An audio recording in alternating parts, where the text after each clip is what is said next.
the sports world. We won't be denied. From the highs to the lows, we got you covered all the way. The Golden Boot Podcast. Come on, don't delay.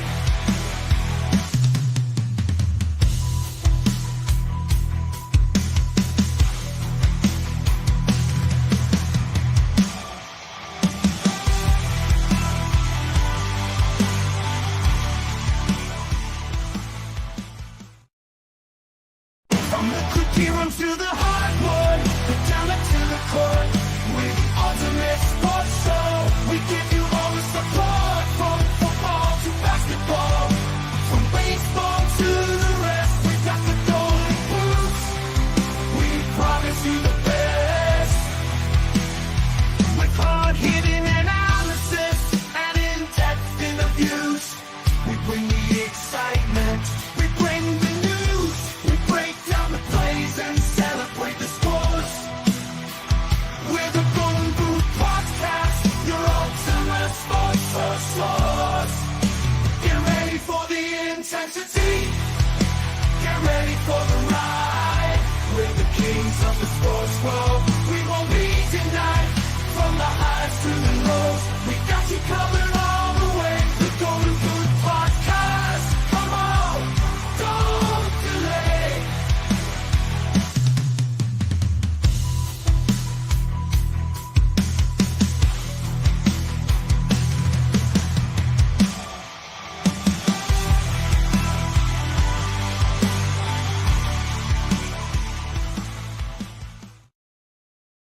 From the cookie room to the hardwood, the down to the court, with the ultimate sports show. We give you all the support, from football to basketball, from baseball to the rest. We got the Golden Boots. We promise you the best. With hard-hitting analysis and in-depth interviews, we bring the excitement. We bring the news. We break down the plays and celebrate the scores. We're the Golden Boot Podcast, your ultimate sports source. Get ready for the intensity. Get ready for the ride. We're the kings of the sports world. We won't be denied. From the highs to the lows, we got you covered all the way. The Golden Boot Podcast. Come on, don't delay.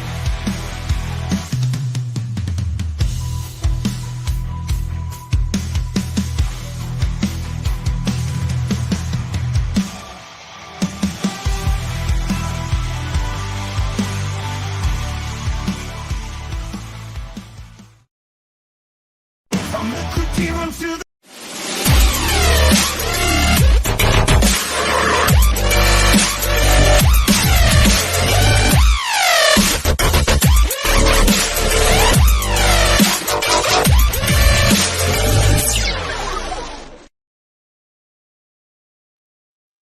What is going on, everybody? Welcome to the Golden Boot Podcast. I am, I guess, your host, George Hancock. I'm here with Vandy Chris, Cody Slavinsky, the man, the myth, the legend, Tiger King himself. Whistle down, Vandy Chris says. I like that. I like that a lot. Whistle down. Okay. What do Let me think? tell you, hearing that whistle in person again, since I couldn't go last year because of my daughter being born, which tomorrow's her first birthday. Happy birthday, Right. Lottie. I will say it was actually a breath of fresh air to me. It was so nice. Spectacular? It really Good. was. I missed Good. it. Good. Well, I'm a little. I started a new job today, so I ran in literally like 10 minutes to show. So Yeah. got everything in situated. I was excited. There's a lot to talk about. We got a lot to talk about. EA put together a tier system to pay colleges. Somebody liked us. Michael Brown liked us. All right. I was actually going to say, before you start on everything we got to talk about, Yeah. It's a huge weekend for a lot of people. Yeah. Well, yes. I was just going to do a rundown, but go ahead, Chris. As you know, it's Memorial Day weekend. A lot of people confuse that with Veterans Day, which is different. We wanted to share a reading with you about what Memorial Day is. And Monday will be the most expensive holiday on the calendar. Every Dominic, hot dog, what's up, man? every burger, every spin around the lake, or drink with friends and family is a debt purchased by others. This is not about all who have served. That day comes in the fall. Yes. This one is in honor of those who paid in life and blood, whose moms never saw them again, whose dads wept in private, whose wives raised kids alone, and whose kids only remembered them from pictures. This isn't simply a day off. This is a day to remember that others paid for every free breath that you ever get to take. Yes. It's about freedom, and I want to thank those who sacrificed everything to make Monday a possible holiday for us. Absolutely. Thank you so Well much. said. Happy Memorial Day to everyone. That being said, of course, I know I'm going to do a rundown on everything we're going to talk about, but I want to hear from you in the comments. What are you going to be doing for Memorial Day? Do you have plans? Are you going to be at the lake? I was at the lake all day today, delivering packages, no less. Boy, there's a lot of people that come in on Memorial Day. A lot of Airbnbs started filling up. A lot of boats out today. Really, really nice weather. So it doesn't surprise me at all. Traffic was horrible. But that's Lake of the Ozarks. That's how it works. So what I was going to say is, and I was actually going to do something similar, Chris. So you took it right out of my vocabulary. I want to. We're going to be talking about the Scotty Scheffler situation. There's a few updates there that we're going to go over. The great Pat McAfee is going to do a rundown for us, so I'm excited about that. EA Sports has put together a tier system to pay colleges based off of AP rankings, how they fared out in the last 10 years. So we'll talk a little bit about that. And Shiloh Sanders is in some deep doo-doo. We'll talk about that and more coming up right here on the Golden Boot. But before we get into all that, I want to ask everyone to pay special attention to the banner down at the bottom.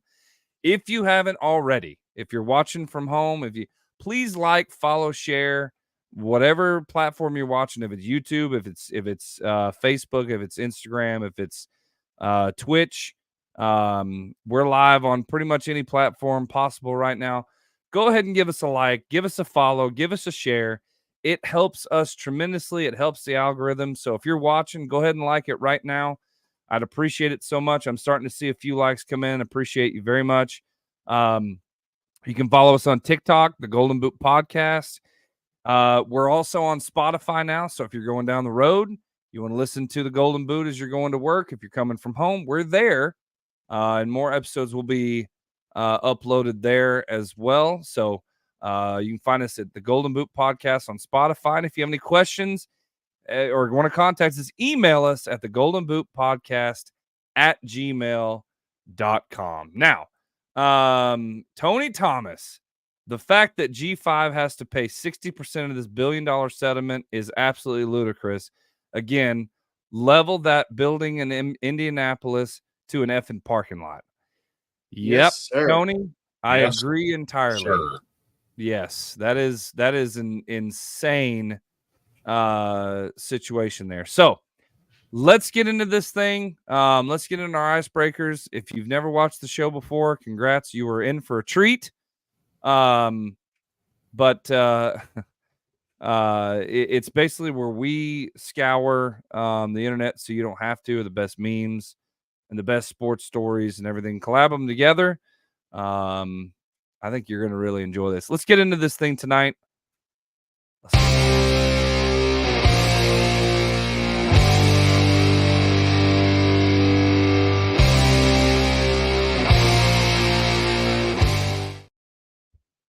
All right, here we go. First on the list, I want to share something with you guys because in your senior yearbook, okay, did you put in everybody's asked like their specific slogan or a specific phrase that they put at the bottom.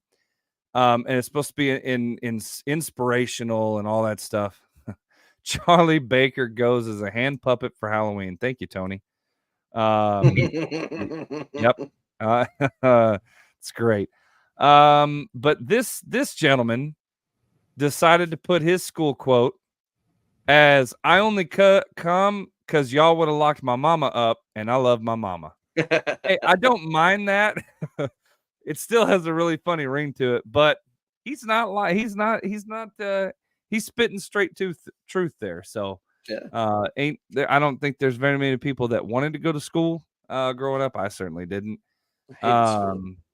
But you know, hey, that's why we're three dudes on a podcast. We could be some billionaire moguls with 7 degrees sitting somewhere, but you know, We could own one of them lake houses you had to go to today, right?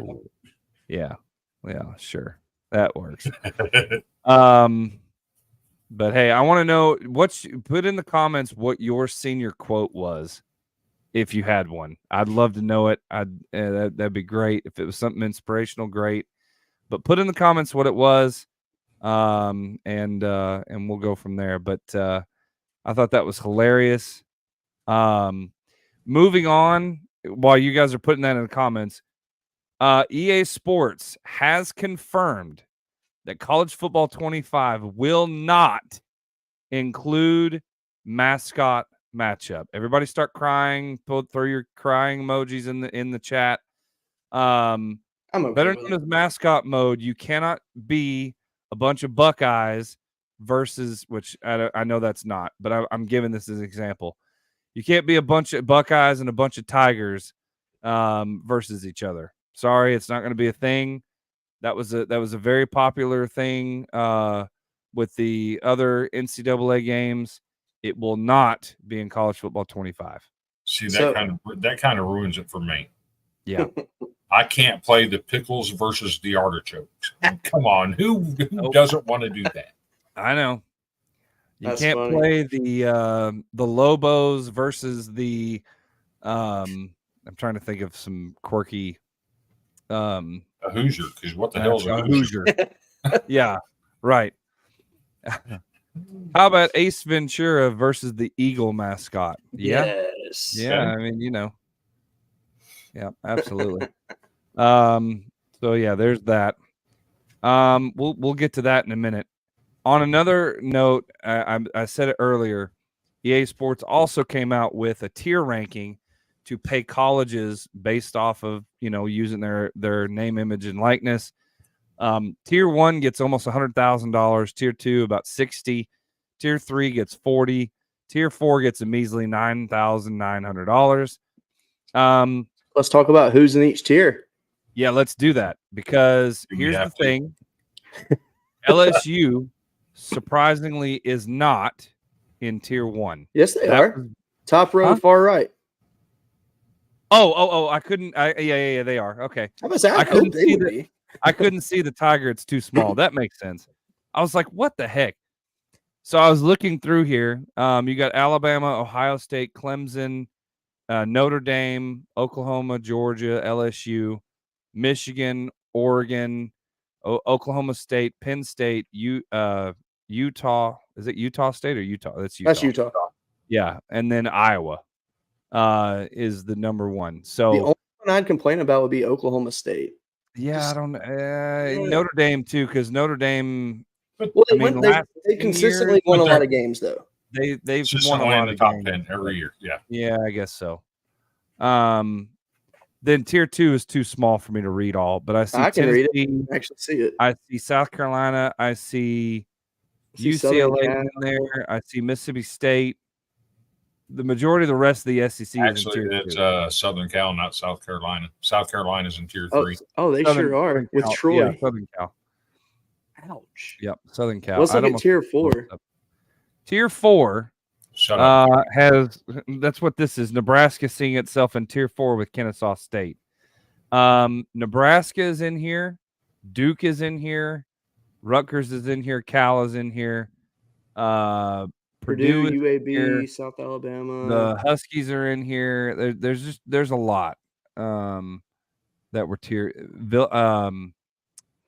Villanova isn't like all. There's I mean, none of these really shot me in tier 4, to be No, honest. no. Tier 3, I see Arkansas is there. I Mhm. guess so. I guess that's fine. I would have been Mhm. okay with them in tier 2 personally, just seeing who's Oh, in tier shoot. 2. I wouldn't have been. But the reality is, Arkansas has had more last place finishes in the SEC than Vanderbilt has, and if Vanderbilt has to be in tier 4, then Arkansas should be in tier 4. I don't even see Vanderbilt. And where is which line is Vanderbilt Top on? row, they're the Top star. row. Yeah. Oh, the star. Yeah, it's too small for me to see. So there you go. Yeah, but And that's not taking a shot at Arkansas. That's the No. numbers are the numbers. numbers are They the have numbers. more last place Agreed. finishes in the SEC than Vanderbilt does. They should be Yeah, in the same. I think they're counting. Well, it's AP poll finishes, right? Yeah. So they're counting that as well, and then so that would be the mallet days. That would be, that kind of stuff. That's what they're factoring in. So it tapped them out of tier 4. It is crazy though that tier 1 essentially gets 100,000, tier 4 gets 10,000. Like that's. Mhm. I mean, you would Pretty think it'd be crazy. like 25, 50, 75, 100.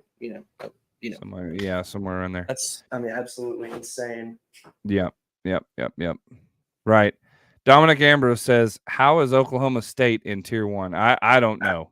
Get Because they're it. top. I don't know they're how top they 10. unless they have somebody in EA and Oklahoma State insider. I don't know. because Um, they're legitimately a top 10 to 12 school every single year. Every year. Yeah. It's not based on national championships or anything. It's just like Iowa. They're a top 12 school Uh-huh. every year. Colorado School of Mines, Tony says.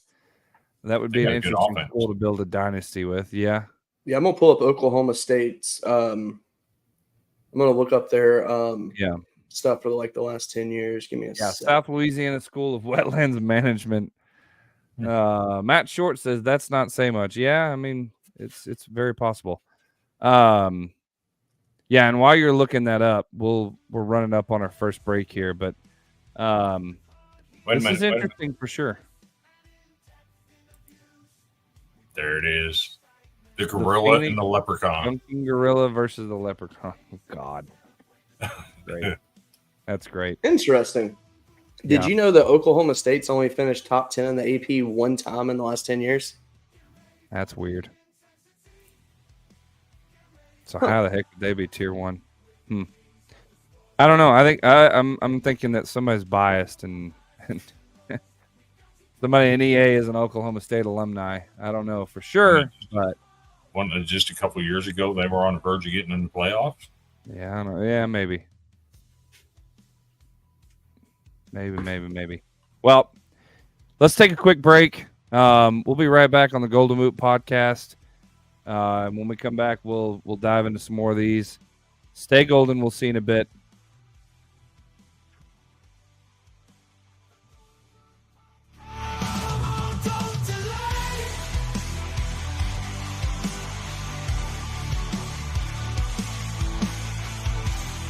Starbucks sucks. I like yours. Yours is smoother than that one. What's up, guys? It's Doc again with Blackout Coffee, and we are here at the Carson Coffee in Palm Beach, Florida. We are actually going to blind taste test and check some of this stuff out. You like this one better? This one's smoother. Yep, you picked us. I approve of Blackout Coffee. This is This one. You like that one? yeah. Okay. It's not yours, is it? All right. It is. All right. Well, here's to Carson Coffee and the best coffee ever, right here. It's just smoother. Picked ours. Now, what is that though? Lavazza? Yeah. This is direct from Italy. Really? Yes. Wow. You guys got some good coffee So there. you picked an American company over Italy. It's good. Here you go. You won this. Go for it. Thanks, Sean. Just tasted better. The other one didn't. It was like too much of a.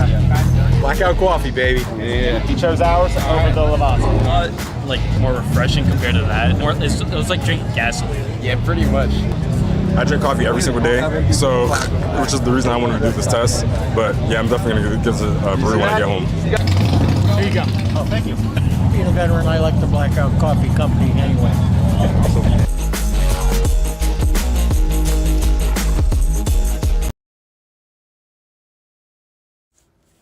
On the College Football Dogs website, you'll find a main page that features some of our biggest and newest stories. Our conference pages for content related to your favorite team's conference. Our team store, where we have products that are available all year long, as well as gear available for a limited time only. Our podcast page, where you can see when one of the 12 plus College Football Dogs podcasts is streaming live on social media. Our subscription page, where you can join our Discord. If you're interested in becoming a contributor at College Football Dogs, email us at info@collegefootballdogs.com. If you enjoy any College Football Dogs content, we really do appreciate any donations you can make by visiting the donate page on our website or scanning the QR code here.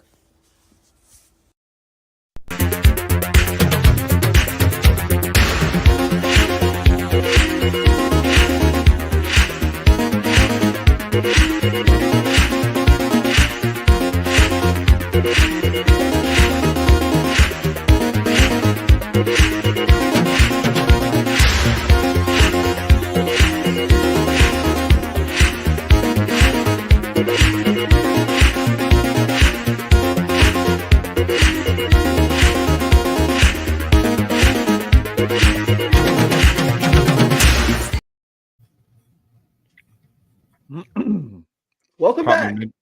Welcome back. Hey, to give an update while you're swallowing, George. Yeah.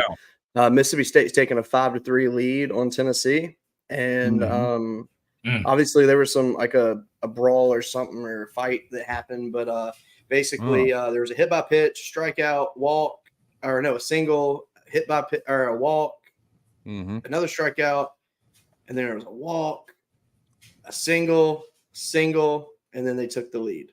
So Beam is out of the game already. And let's see, it is in the 7th inning now, and Tennessee's coming up to that. I'll just be honest with you. I would rather take my chances with Tennessee again than I would Mississippi State. Oh, yeah. I mean, Tennessee, they're essentially out of arms. Mm-hmm. Mm-hmm. And, I They've mean, used everybody already. Yeah. So, I mean, with them having to use Beam tonight, I mean, which, I mean, I think it was more of a, hey, let's just get you out there and get some work in. Because I know he was on a pitch count restriction tonight, too. So, Terry, my main man. What's up, dude? Future burger stand owner. Love it. that's right. Hey, Chris, how many, who do y'all got left to pitch? Johnny Holstaff, Oh, no. pretty much. I mean, you can always go Carter Holton, but after what he did last Friday night, do you really trust that? No. He was off 6 miles an hour. Obviously, something was wrong. Yeah. And then you I got don't have to worry about that. Chris McIlvain, who hasn't pitched in 5 weeks due to a back injury. So, I mean, I don't have to worry about that at all. Yeah, it's nice. The problem with Arkansas is you might win one game in region, but beyond that, who do you got? You got nothing. You got no offense that can score. You got no pitchers other than Hagen Smith. Arkansas is in some trouble. Yeah, we'll see. And it's supposed to be their greatest team in the history of Arkansas, and they're in trouble. Pitchers again. No pitchers other than Hagen Smith. Yeah, we got pitchers other than Hagen Smith, bro. You got Gackle. You got Gackle. You got a few. Well, LSU sitting strong right now. We Ice Cade Blue Anderson says, "What's new? What's up, man?" Nice. We got Cade Anderson. He'll be ready to go more than likely tomorrow. And he's a true freshman. He's our midweek guy, and he is fantastic. And then Gage Jump, I would think, would be our championship starter. I want Christian Little on the mound on Sunday against Vanderbilt. I will say he threw 50 plus pitches last night, and terrible. he threw he looked good at first. Then they started just hitting him up, but he pitched a few the other day, so he might be available for Sunday. But honestly, I don't think Jay Johnson would put him in against Vandy. I really don't.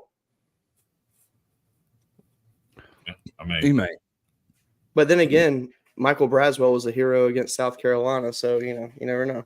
You never know. But that being said, we played Xavier this year, and Justin Lohr, who was the pitcher that shut down Vanderbilt in the regionals last year, he did not pitch one time that weekend. Yeah. And he wasn't hurt or anything. He just didn't pitch. Matt says, how can you pitch the way you did today and still have a chance to win the game? I think he's talking about Kentucky. Yeah. I don't know. The SEC conference tournament is too freaking long. Yeah, no. Cody? No. Come on. When you look at some of these other conference tournaments, the SEC is a piece of cake. I would hate to play in the ones that do the pool play. Yes. I don't understand pool play at all. Mm-mm. Like the ACC, I've never understood their tournament. They just randomly pick a pool of however many. Yeah. And it's weird. Like right now, Wake Forest and North Carolina are playing. Wake Forest is actually beating them right now, and that's looking good for Wake Forest. Mm-hmm. Terry says, I just want to say a quick hello. Yesterday, I lost a very close family friend. Man, sorry. Sorry to hear that. She was like another aunt/mom to me. Knew her almost 30 years. So no burger ideas tonight. You all have a great night, and I will catch you the next time. Remember that this weekend is about remembering those who are no longer with us for ultimate sacrifice. Absolutely. Thank you so much, Terry. Condolences to you, my friend. Very sorry to hear that. Thoughts and prayers are for you, man. You go take care of you and your family, and I'll catch you next time. Absolutely. Hey, thanks for hopping in though tonight, for real. Yes, sir. Absolutely. Matt Short says Vanderbilt playing for their lives. Yeah. Nah, Vandy's safe. Vandy and LSU are the safest teams right now. Let me just remind Mr. Kentucky here. Yeah, what they doing? The last time I saw Kentucky personally, they were getting their asses whooped by a Vanderbilt squad. Yeah. Wow. Speaking of Kentucky, let me just go. I've got to go ahead and get this out of my system. Nick Mangione made the stupidest boneheaded decision this week in the LSU game. A couple. Yeah, but the one he made in the LSU game was huge. Who the heck? Okay, wild pitch puts runners second and third. Tommy White comes up to he's at the bat, and they say, you know what? We're putting you on first, buddy. And then Jared Jones comes up, who also has 20 plus home runs. He's 0 for 7 in the tournament at that point, and guess what? Grand slam. Mm-hmm. I'm pitching to Tommy Tanks. Exactly. I mean, Tanks was hot. He was very hot already, but like, don't mess with a bear when he's sleeping. I'm old school Tim Corbin. I ain't shying away from pitching to anybody. I'm pitching to Tommy Tanks in that situation. Yep. Yeah.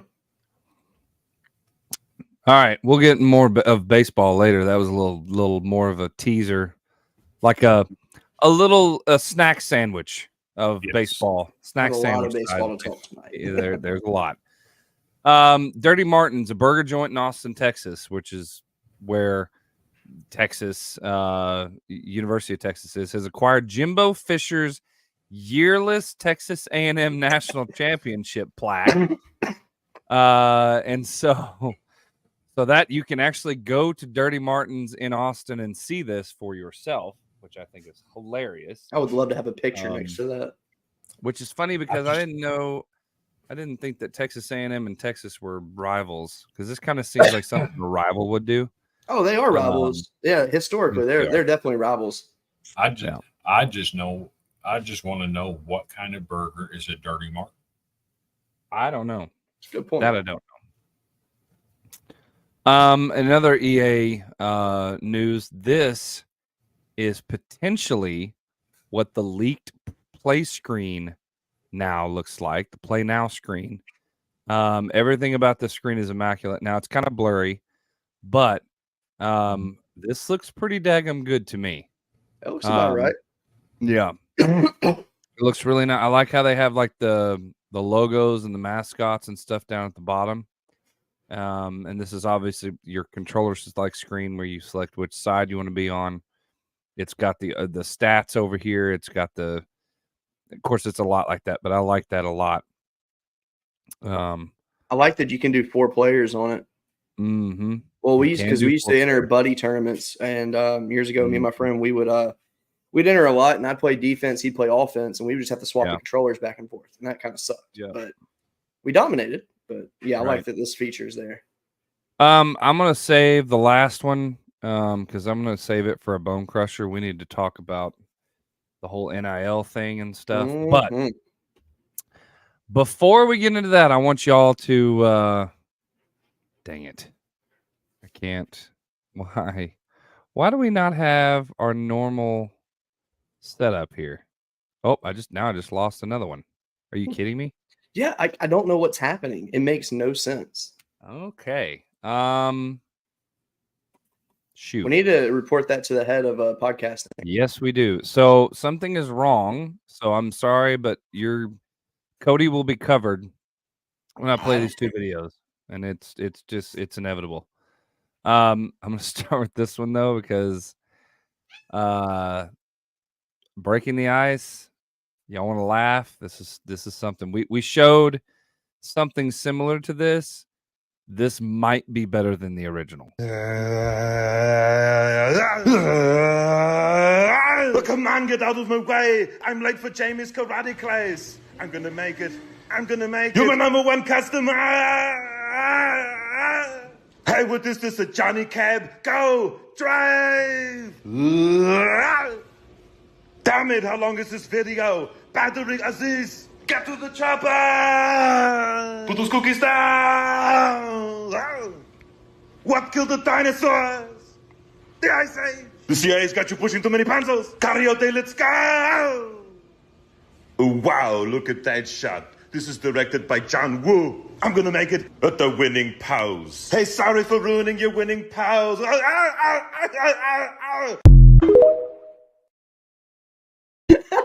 Okay. That's amazing. Oh my gosh, that's funny. That might be better than the Reading Rainbow one. That was no, don't. It's close. Don't go that far. I don't Not know. yet. Not yet. Oh. Now, if they do one where he sings like the Barney song or the Mr. Rogers theme, Oh yeah. Uh-huh. then we can talk. Holy Oh no, there is a video that appeared on television this week that absolutely rivals that as being funny. You got it, George? Yep. I'm good. I started crying in the middle of that video. That was so beautiful. Laughing so hard. Thanks so much for the likes. We now have 7 likes in here. Thank you guys so much. 37 people are watching right now. That's fantastic on a Friday night. That's great. Appreciate you play guys. it, Chris. On the holiday weekend. So check out this video that appeared on television this week. And this is so good. Lord.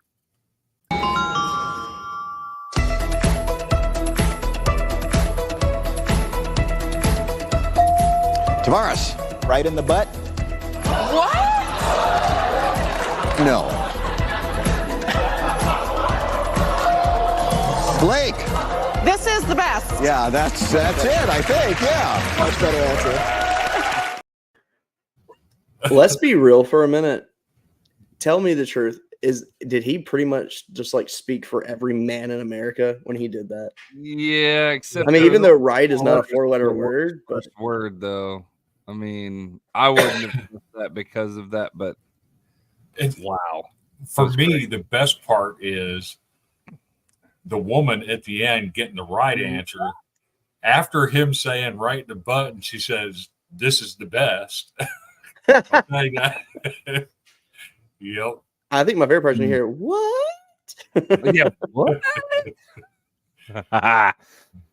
All right, so no, we'll do those for Bone Crushers. Do y'all have any more videos for Icebreakers? Absolutely, sir. Go for it.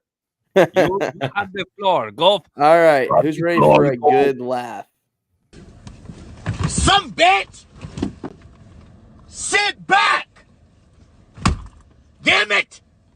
What the hell's wrong with you, son? Tell that motherfucker to calm down. Who? Pulling my damn hair! Hold on. Hold on. Got my hair, Mom! Gosh! Ain't nobody back here. Get back in the car! Gosh, they're gonna get in the front seat! Get back up here! Oh, gosh. Are you all right? Gosh. Whoa, whoa. Ah! Mother! Calm down! Don't touch my head! Is everything okay? Are you okay? I won't let them touch you again, Ma. They didn't touch you. Ah! Stop it! Ah! Ah! Mom! Mother! Billy! Mother! Mom! Let go of her hair! That's enough! Who in the hell's gonna hurt you? Him! Leave him alone!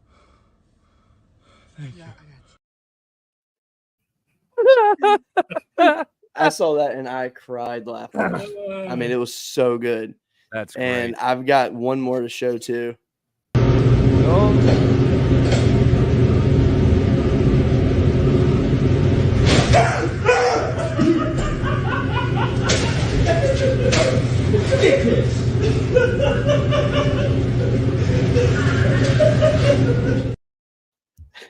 Ouch.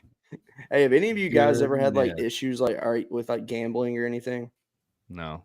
Okay, well, I've always liked gambling. I think it's just fun, and Mhm. I think I found my new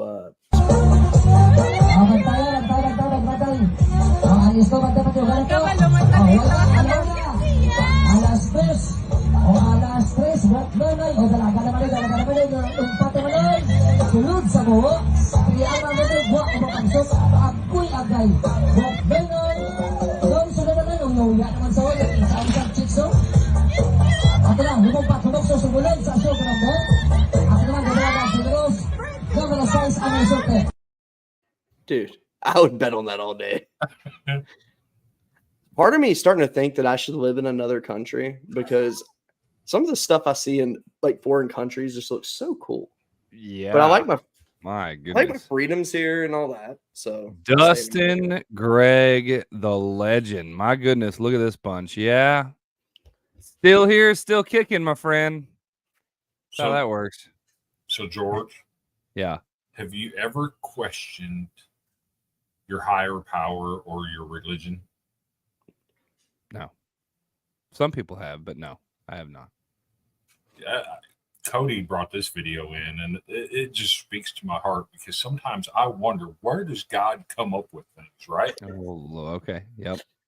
Do you think that God gets stoned once in a while? Look at a platypus. I think so. There's the. You think God's up there going, okay, let's take a beaver. Okay, let's put on a duck's bill. Hey, I'm God. What are you going to do? Okay, he's a mammal, but he lays eggs. Hey, Darwin. Yeah. Fun fact: I've actually met a real platypus before. Oh man, I have too. I know a real platypus. Yes. Okay, if you guys have met real platypuses, does that mean God gets high? I mean, I don't know. To be fair, he is high in the sky. He had to be smoking something to come up with the platypus. I have no idea. I mean, a platypus might be the weirdest creature on the planet. To be perfectly honest, No idea. No idea. Oh my goodness, this is great. Matt Short said that's just wrong. Yeah, and man, Robin Williams, probably one of the greatest comedians in modern day history. I don't care what anybody says. Some people didn't like it because it was just too much, but yeah, I hope he's resting in peace. Because he went away way too young and way too quick. Yep. God, he used to leave me in stitches in whatever comedy show I was watching of his, whatever movie of his I was watching. Mrs. Doubtfire was so good. Flubber Mrs. was so Doubtfire good. still leaves me in stitches. Heck, I like the movie RV that he did. It was good. RV's pretty good. Yeah, well, there's several movies out there that are just absolutely hilarious. But Robin Williams, man, shout out to one of the best. All right, so we got a few more here. It looks like Babe Ruth diet. Yeah. Go ahead and do that one. Did you see the thing the other day about Babe Ruth's diet? I'm gonna pull it up. Bro. It was because like someone was like, let's do the Babe Ruth challenge, and I actually would fuck with the Babe Ruth challenge. Breakfast was a pint of whiskey mixed with ginger ale, then steak, 4 eggs, fried potatoes, and a pot of coffee. Okay. For an afternoon snack, it was 4 hot dogs, each washed down with a Coca-Cola. Oh my! I like that. I can get down with He that. had an early supper and a light supper, each the same. 2 porterhouse steaks, 2 heads of lettuce drenched with blue cheese dressing, and 2 platefuls of college fried potatoes, then 2 apple pies. Oh my God. In between the 2 suppers, he had 4 more hot dogs and 4 more bottles of Coca-Cola. Dude, who works harder than his asshole? That's gotta be. How about the fucking bozos who are like, no, Babe Ruth's better than Barry Bonds. This is what he fucking does. Yeah. This is what he's Barry eating and Bonds is drinking. doing Andro. Yeah. Right in the fucking ass. Like, it Good old makes Barstool. sense I why love it. he is I no love longer it. with I love us. it. I love it. Yeah. Hey, I agree with that. Who works harder than his intestines? Yes. Man, what a work ethic, right? All right. I think it's time. Let's get into bone crushers, and I got a few of them today. Because there, yes, I do. I have a few of them. Here we go.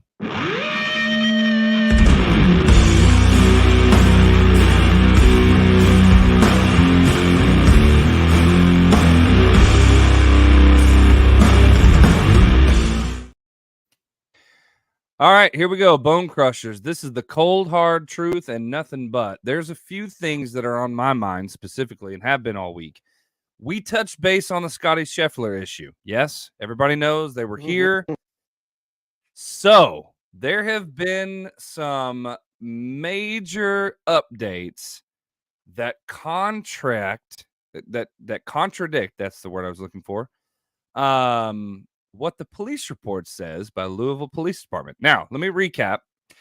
Scotty Scheffler, #1 golfer in the world, was involved. He was actually pulled from his car, arrested for allegedly dragging a car, going through a checkpoint, and drug a police officer down the road.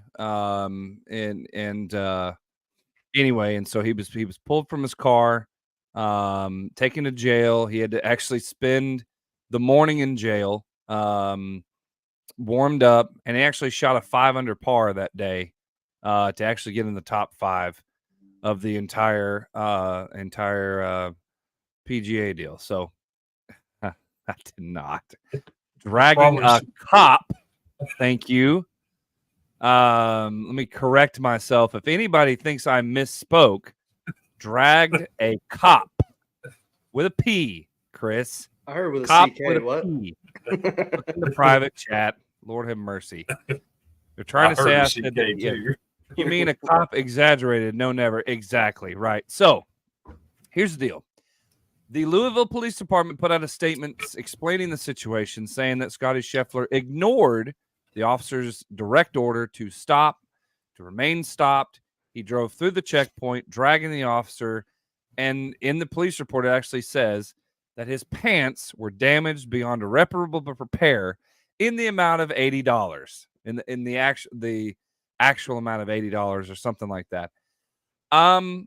So a new, and there's been several shots of this, but the particular one I want to show you is Pat McAfee breaks down a specific angle that has the actual full view of what happened, and it actually shows a very different scenario. Now, we here at the Golden Boot are normally very family friendly. We've had some videos with some language in it. I apologize for anybody watching. There is some language in this.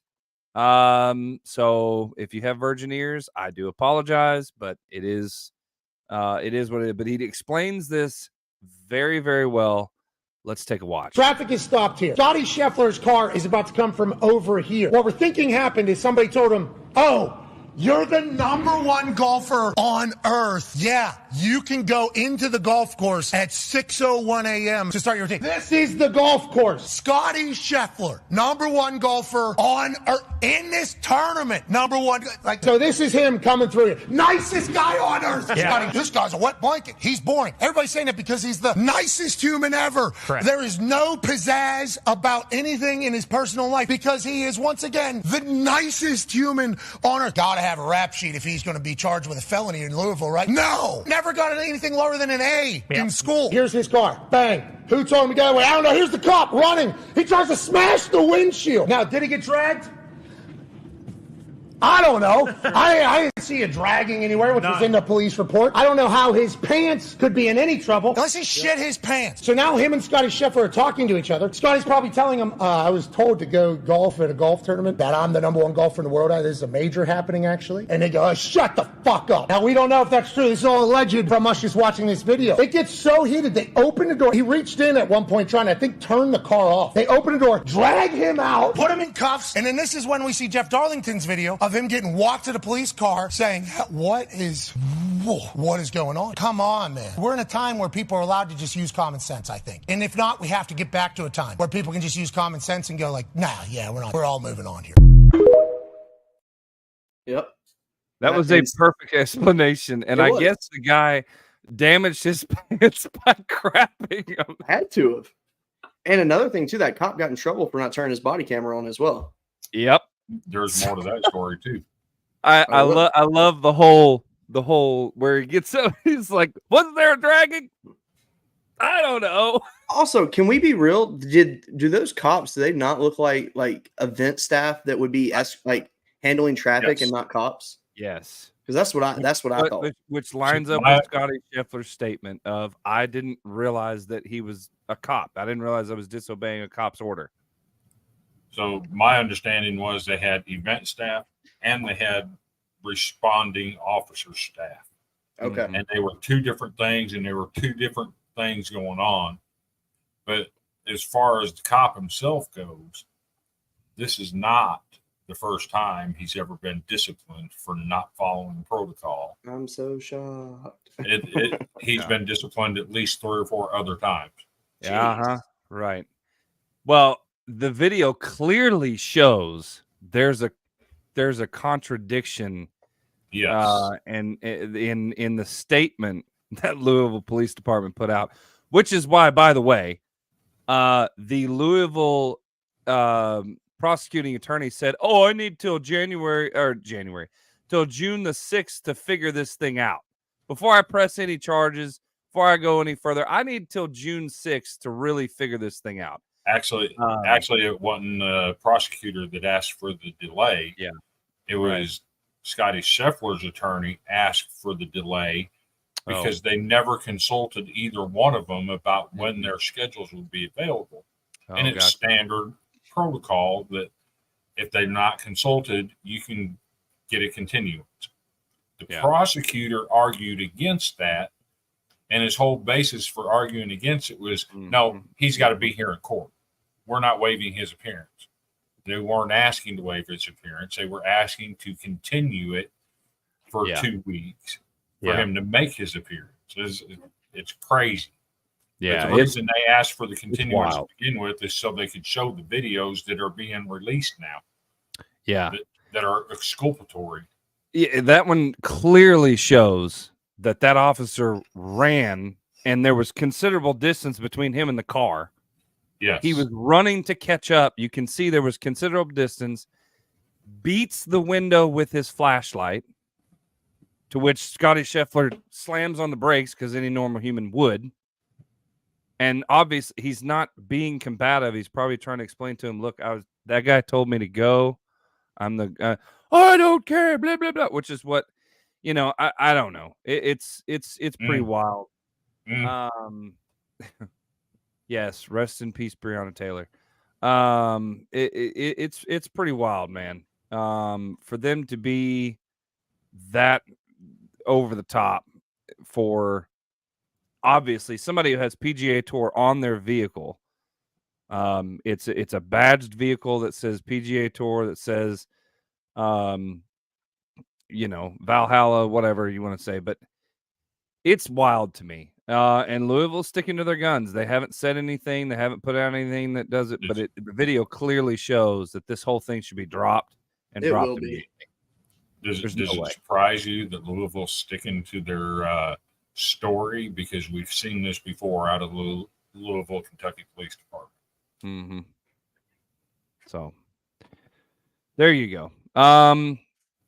And then we can all have a discussion on this. So if you don't know anything about that, you better have heard this. This is the biggest breaking news story probably that we've seen so far in the season, at least.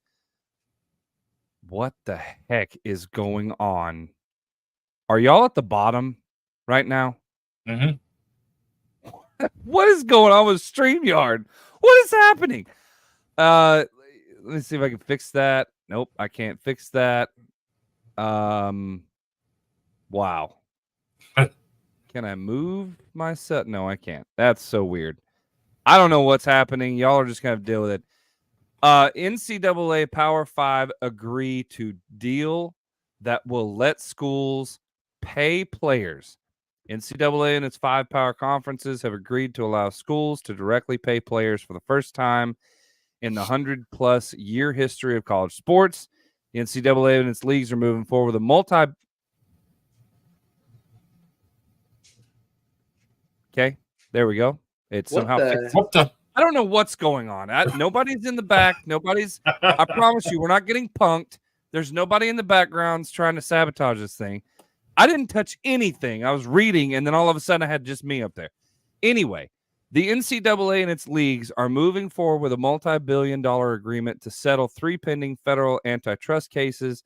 The NCAA will pay more than $2.7 billion in damages over the next 10 years to past and current athletes.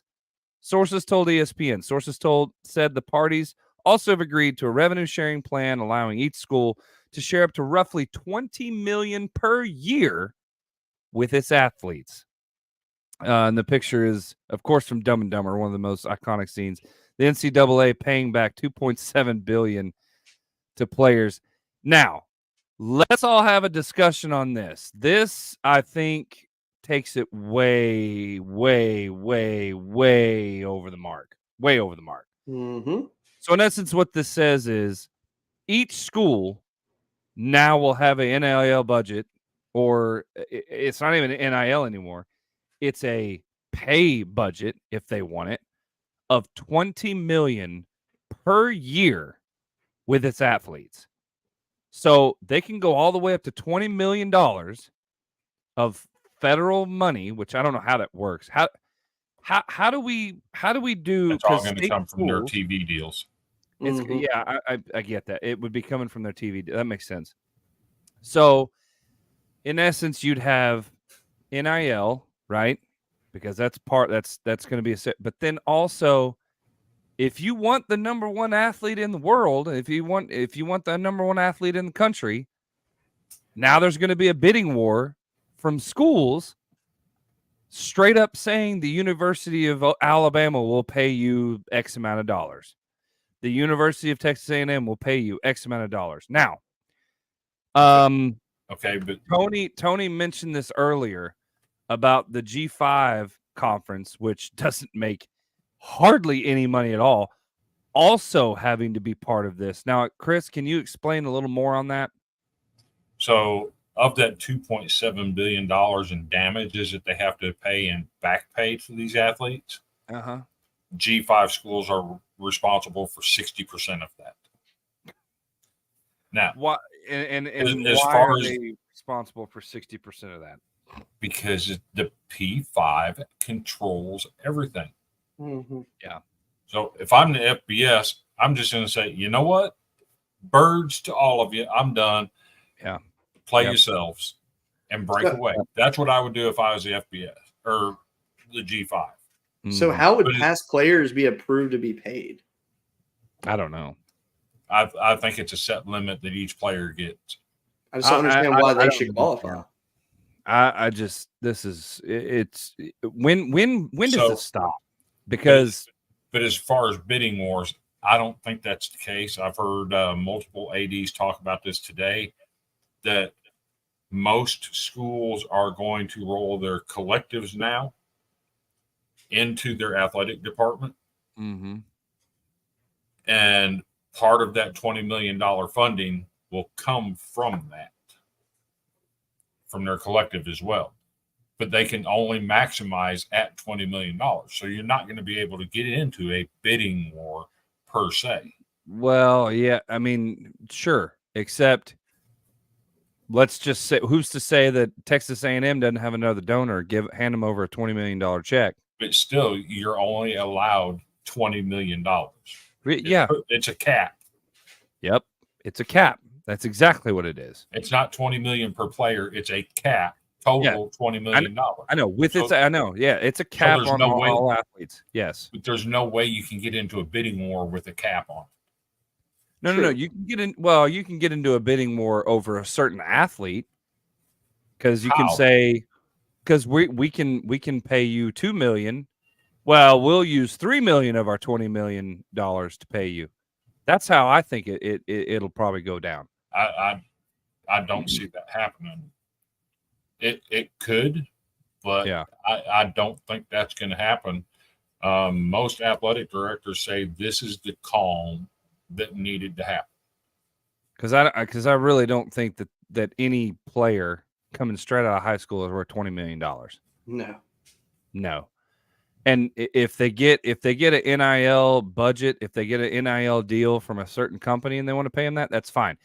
But the school shouldn't shell out $20 million for a player just because of their potential. I don't care. who Okay, it is. so think about it like this. Yeah. Okay. Another story that came out this week is Jalen Rashada has sued the University of Florida and Billy Napier over a $15 million NIL deal that was going to pay him after he left the school. Mm-hmm. And it was done just so he wouldn't commit to another school. Yeah. You're not going to have that anymore. And how funny is it that he ends up at Georgia? It's pretty wild. It is a Wild West situation, and I get it. Some of the ADs are like, okay, finally we have an end game.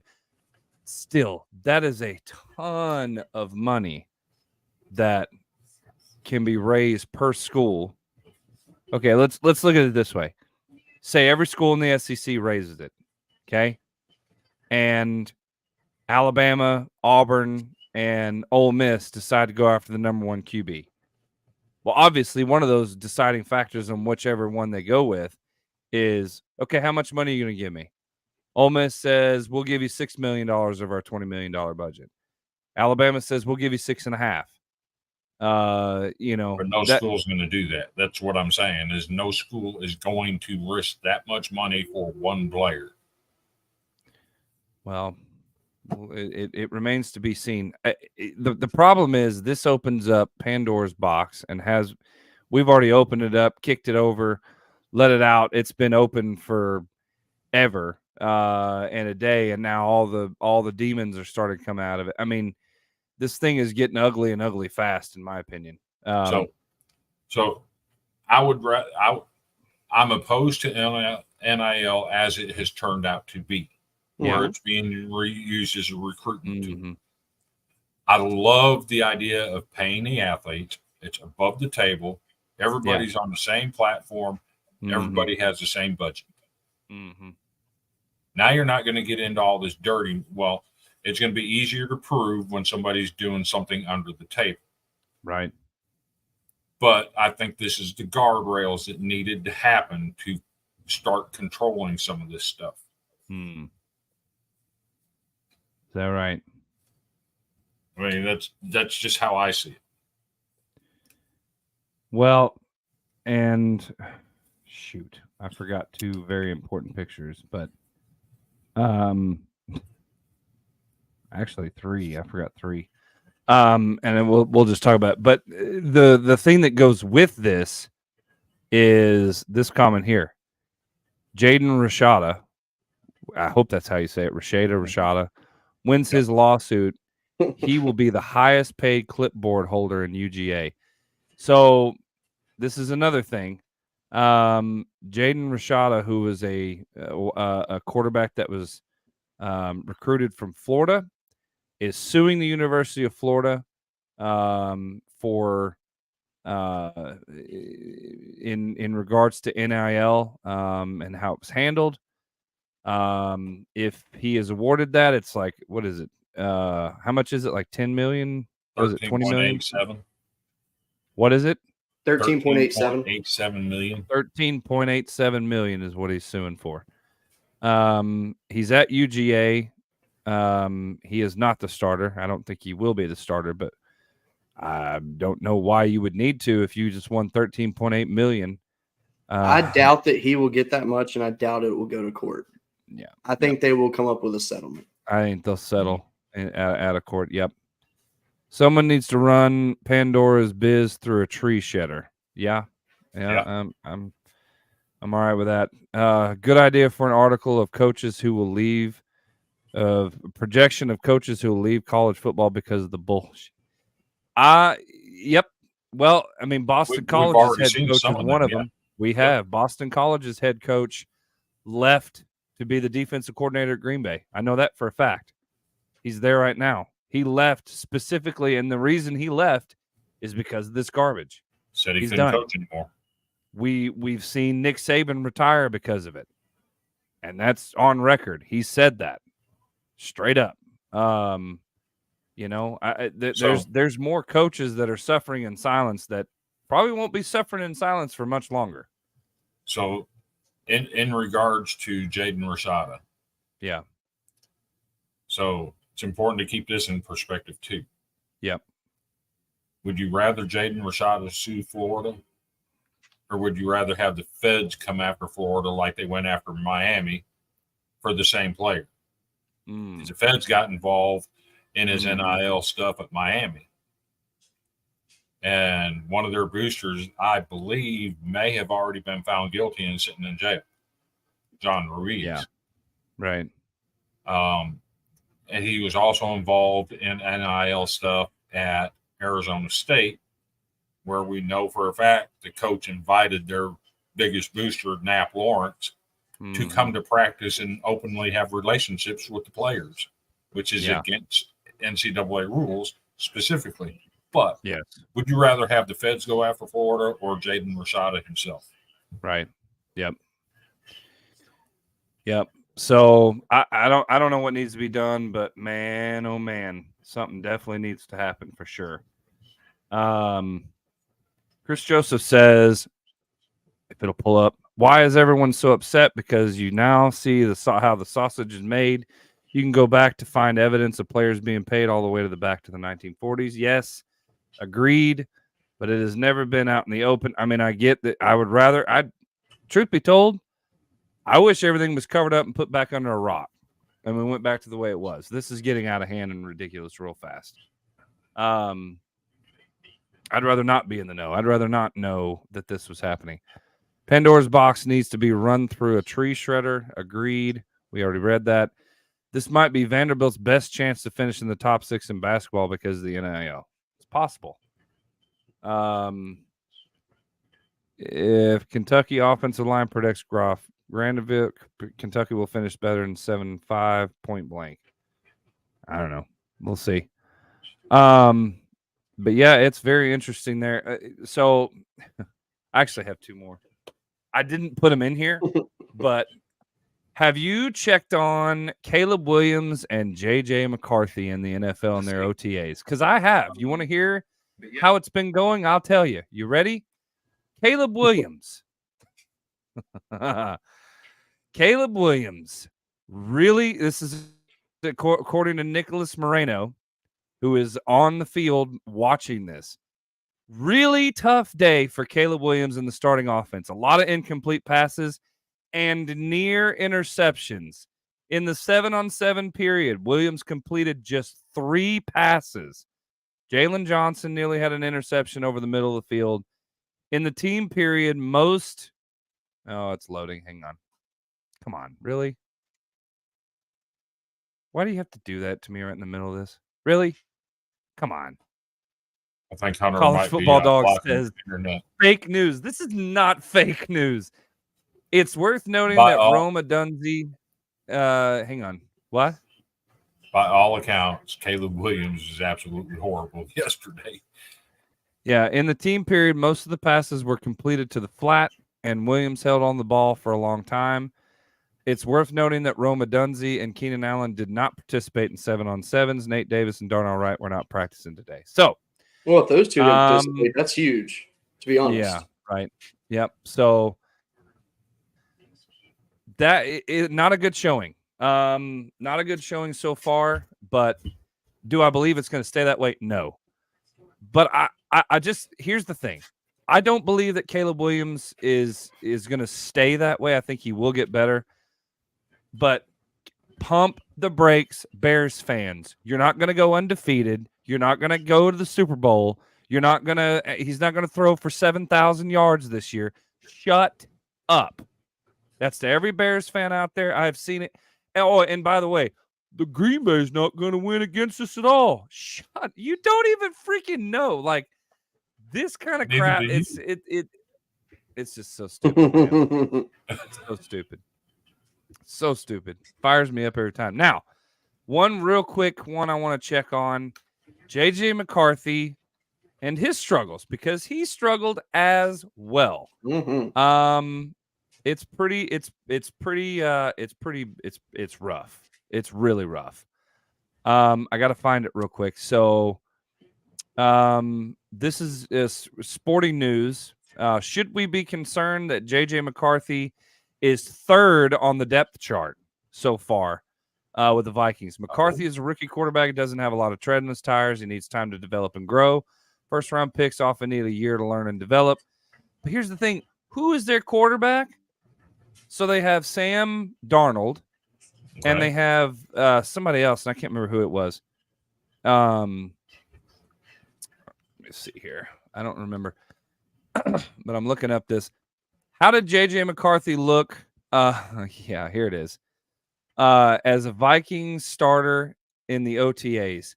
Very brutal start and long way to go, according to his coaching staff. This is rough.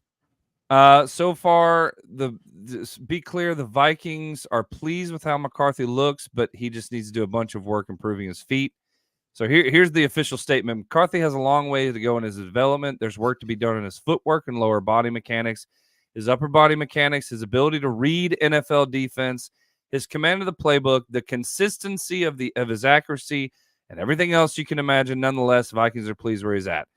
What this doesn't say is, in the OTAs, the dude had problems with ball control and handling, to where he had several fumbles, couldn't hold on to the ball, and was screamed at in the middle of practice by several Vikings officials and taken off the field. That happened. So if Vikings fans are thinking that J.J. McCarthy is their saving grace, it ain't happening this year. He's got a long way to go. Yeah, McCarthy got moved to second on the depth chart. So Nick Mullins is third. He was string. third, but now he's Yeah. at second. So yeah, look for. So we got a lot of comments here because I kind of went on a roll here. Thank you so very much. George looks tired. I'm a little tired. Yeah, I'm not gonna lie. I started my day at 7 a.m. I got here at 7:15. So I'm a little tired, but I'm on a roll here. Tony says, and players from the 80s and 90s will now step forward with the hands out looking for a payback. Correct on the NFL stuff, on the NIL stuff. Andrew says, I'm home. The boot. Awesome. Good to have you, buddy. Hey, Cody, how about those Jayhawks now? #boomer. I know, right? Yeah. So this morning, so Kansas has been playing some hot baseball in their tournament, and they're playing Oklahoma, and they went up like 6-0 early on. And I literally went on Twitter and put Kansas baseball. That's the tweet. And then after that, they end up blowing that 6-0 Yeah. lead and lose 8-6. There you go. Thank you guys so much for the likes, by the way. We got a bunch of likes now. Hearts. Appreciate you. If you haven't already, if you're watching, please like and the stream. It helps us out tremendously. So if you go ahead and do that now, I'd be very much appreciated. College Football Dog says fake news. Well, it's not fake news. Caleb Williams is struggling in OTAs. That's not fake news. You know who looks I'm good curious in how OTAs? Jaden, huh? Oh, well, Tony Thomas actually addressed where I'm at. Jaden Tony Daniels Thomas. is looking amazing in OTAs. Yes. His connection with Jahan Dotson already is really good. And he looks like he's just picking up where he left off. And I don't know if it's because they're just going easy on him or what, but on their depth chart, he's first string, Mariota's second string, Jeff Driscoll's third string. Oh, and Sam Hartman's fourth string. Mm-hmm. So I would think that Hartman might be a practice squad quarterback. Yeah, that's awesome. GQ says, if healthy, I'll be dissatisfied with anything less than 10 wins from the Cats, counting a bowl. Ron Paul, 1 rigged. Okay, thank you, Andrew. Look for Marvin Harrison Jr. not to do well either. I have heard some rumors. I heard he was looking good. I've heard some rumors that he's done well in short passes. He has not done well in long ones yet. Oh, really? Yeah, he's missed quite a few should have been easy catches. Well, when you have a quarterback that can't throw a long pass, for your college career, that's another player that's got some off-field issues because apparently there's a lawsuit brewing between him and who's ever in charge of the college athletic gaming, whatever it is. Yeah, right. Because he won't sign his deal with the National Football League Players Association. Right. Okay. And then Tony said, no tread on the tires. McCarthy is running on inner tubes. Yeah. I mean, it's true. Jaden looks great for my Commanders from Chris Jofus. That's a good one. Remember when Jamar Chase struggled in OTAs, though? I mean, yes. Touché. Don't get me wrong. Yes. Jamar Chase is a guy that I think he's like Allen Iverson. He does not care about practice, but he's a freaking athlete that just tears it up in the game. So here's the thing about OTAs. If you're struggling as a wide receiver in OTAs, it doesn't matter. If you're struggling as a quarterback in OTAs, that's a totally different monster. Okay, but let's keep it in perspective, though. Sure. Caleb Williams, J.J. McCarthy, these guys are all in their first ever OTAs, first ever day of practice. Do you expect them to act like they've been in the NFL for years? I don't. No, I don't going either. to struggle. Yes, they are. And I was on record to say they would struggle.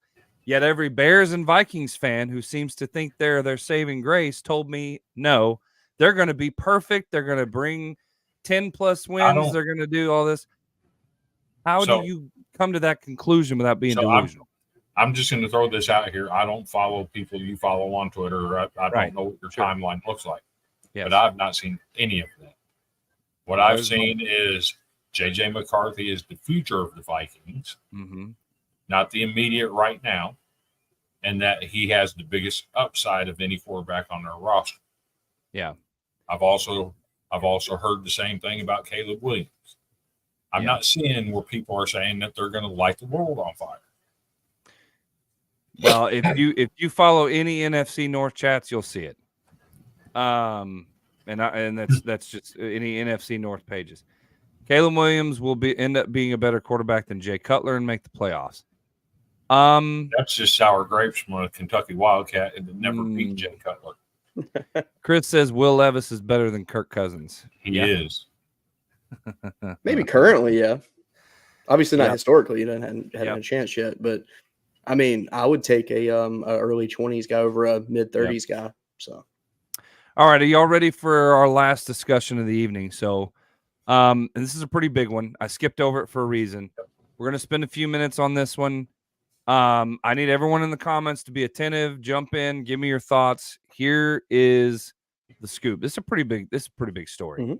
Shiloh Sanders, who On3 estimated earlier this year was among the top 20 in NIL valuation, has just $320,000 in assets per a recent bankruptcy filing.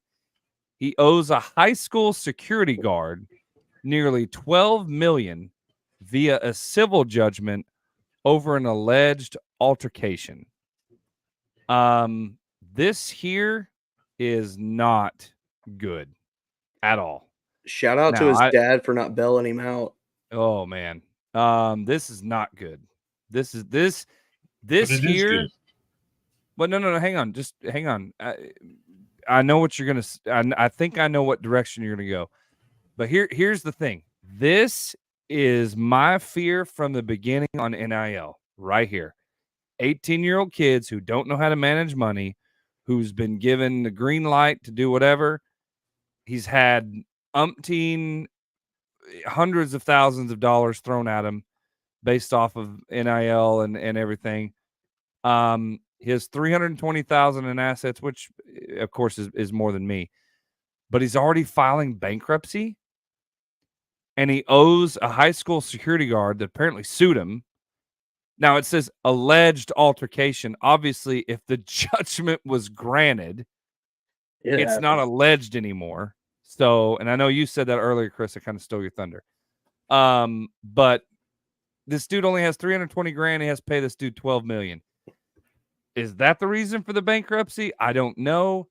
But this is not good for anybody who is in support of NIL. Because this is the nightmare situation that I've said could happen. Go ahead, Chris.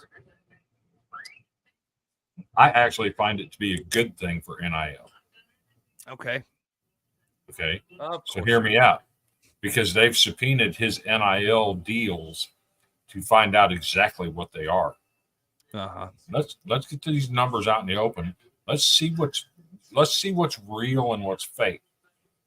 Just because your valuation is a certain number doesn't mean that's what your actual contracts are. So let's bring this stuff out in the open and stop playing around with this valuation term and see what you're actually doing. The bad part for me is that we have a college kid with $320,000 in assets filing bankruptcy. That's a problem. I don't think the bankruptcy should be granted. Well, and this is really it's supposed to be funny, but live look at the security guard laying on a mattress full of money. So much.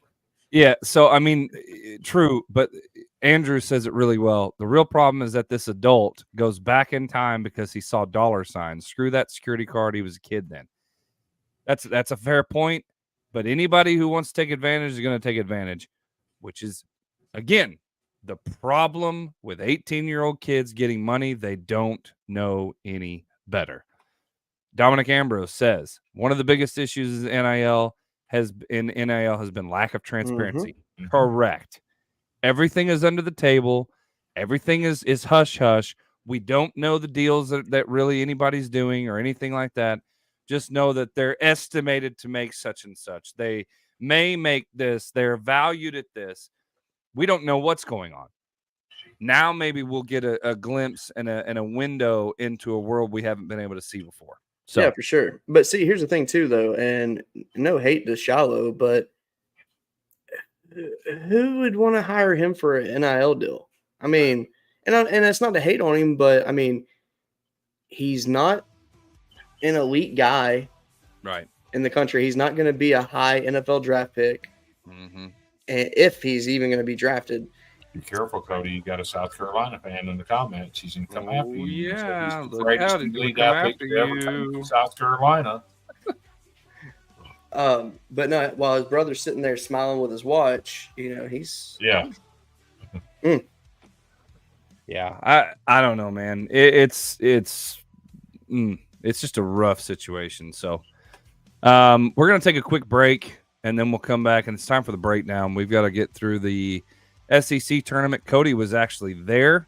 He'll give his account and what happened, and we'll break down everything in the SEC tournament, plus some other tournaments and what we expect to happen coming up this weekend. Because I believe Selection Sunday this Sunday? Monday. Selection Monday is this upcoming Monday, not Sunday. I meant to say Monday. About 11 a.m. Yeah, okay. So Selection Monday is coming up. We'll know who goes to the regionals. So we'll talk about that when we come back. This is the Golden Boot Podcast. Stay golden. We will see you in a few.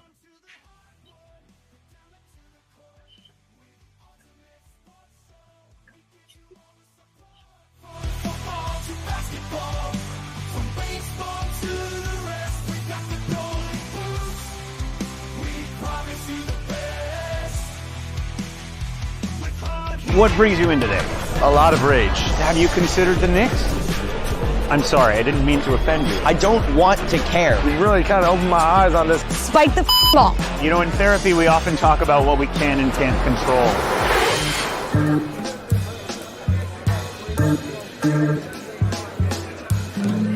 Did your favorite team get eliminated from the playoff chase in week 1? Did your star player get injured for the season? Do you still have 0 wins in fantasy? Then you need to talk to me, the sports therapist.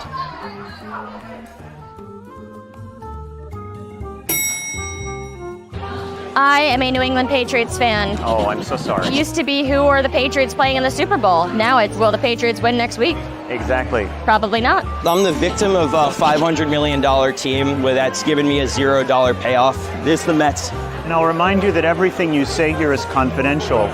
Do you find yourself thinking about other baseball teams? I think about the Astros. I'm going to move to Houston. I grew up as a Met fan. Maybe we try Rutgers football. Maybe we just play racquetball at the gym. Friends would definitely be better than Rutgers football, huh? The Cowboys are more often a source of misery in your life. You know what helps Cowboys Nation mental health? Rings. Maybe the Cowboys will never win a ring in your lifetime. Whose fault do you think it is that the Vikings are not performing so well? I will say the third game, Kirk Cousins, spike the ball. Get a good playoff. Don't throw an interception with the last play of the game. What is it you'd like to talk about today? The Jets. How have you been coping? A lot of crying. But if there's a way to engage with the New York Jets without bringing heartbreak on yourself, then I think that could be healthy. I haven't even smiled this much in 2 weeks, Doc. The Commanders are losing. Do you think that all of that anger will come exploding out of you? It might. There was quite a bit of rage in that, wasn't there? Maybe there's some deep breathing exercises we can do. We're going to breathe in Terry McLaurin, and we're going to breathe out Terry McLaurin. And we're going to breathe in Ron Rivera, and we're not going to let him get us upset. There was a lot of hype around Kenny Pickett this year for the Pittsburgh Steelers. It's just not panning out the way I thought. And so what do you do in those moments? Do you grab your terrible towel and do you sort of give yourself a rub down, or? I actually forgot my terrible towel that day. It seems that you are not holding up your end of the bargain. I feel like Taylor Swift has just taken over the Kansas City Chiefs football program. If anything, he missed that first week, and then he started dating Taylor. He was back on the field. You know what? Now that you think about it, Doc, she might be the good luck charm. I might download her music now. Well, that's our time. Thank you. This is the first time in my life that I've actually felt anything other than deep depression.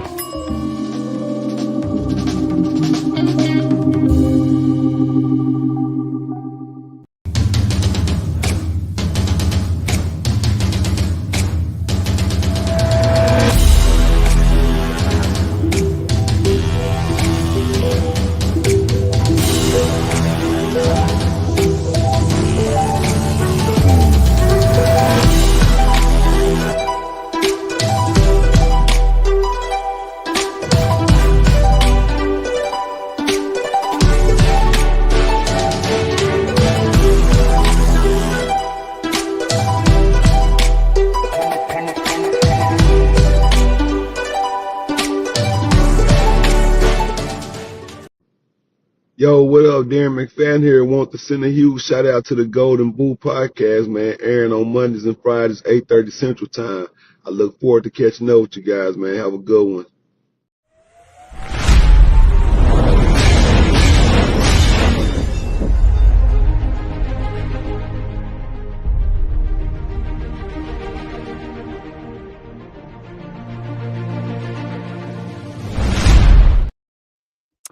All right, welcome back to the Golden Boot Podcast. Let's get into this thing. This is a breakdown, and we'll get into some baseball.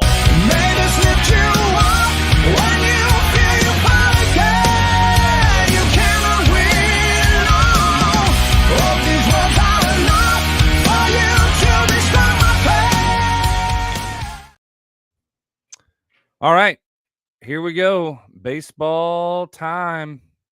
Jody says Tennessee beats Mississippi State 6-5. There you go. Wow. Question for the group. Does the SEC hurt their teams with the double elimination format and tire them out for the regionals and all leading to CWS? Would making a single elimination work better? Well, that is a question that I think we all have an answer to. Chris, Cody, take it away. Could you bring the comment back up? Yep. Sorry, I was uploading some pictures. Oh, go for it. See, This question for the group: does the SEC hurt their teams with the double elimination format and tire them out for the regionals, and all leading to CWS? Would making it single elimination work better? I'll say no. And the reason I say that is because the tournament starts the single elimination day one. So realistically, you just have Wednesday, Thursday, and Friday that are your double elimination days. And then unless there's like rain or something, you're not going to play 2 games in one day. And then Saturday goes back to single elimination. So I think it's fine. I think it's a good chance for guys that don't necessarily see a lot of action pitching wise to get some reps in. And really, like, if you're a top 4 seed in the tournament, odds are you're just there because you have to be there. And you're just going to pitch whoever you got. But then this year, though, this is the first year in a while where the SEC tournament truly has a lot of meaning to it, with all these 13-win teams in that go making it. So right now, LSU and Vanderbilt are sitting happy. They were off today. They play tomorrow. And we were both teams that we were on the bubble, to say the least. I mean, I think we were both going to make the tournament, but we were definitely on the bubble and could have missed the tournament. And now that both of the teams have been very good in Hoover, they're safely in. And I mean, I don't see why they wouldn't both be 2 seeds at this point. And now, LSU and South Carolina's in the same situation. They were a 13-win team, and they were on the downfall at the end of the year. And the SEC tournament has been a way for them to really bounce back, even though losing Gavin Cassis, that sucks. I mean, that really hurts them. And that's where you could look at a negative side of the tournament. It's like when guys get injured like this, these unnecessary injuries, and it sucks. But I'm cool with the double elimination format. But next year they're going single elimination, but they're having 16 teams. So, and my take on this is there are 2 teams, LSU, I believe in 2008 or 2009. I think it was 08. And Vanderbilt, 2019, which is widely regarded as the greatest college baseball team ever. And I'm not saying that just to pump my own brakes, but just because of the things that they did. They were great. First team in the modern era to win 60 games. It was 2009 LSU. Self-explanatory. But these are 2 teams who went in as number 1 seeds. They won the SEC in the regular season. They stormed through the entire tournament, won the SEC tournament, went on to win the College World Series. So in those regards, no, it doesn't hurt teams. What hurts teams is teams that haven't been there before, haven't experienced the environment. Classic case, 2022 Tennessee. Arguably one of the greatest teams in college baseball. I think accomplished nothing.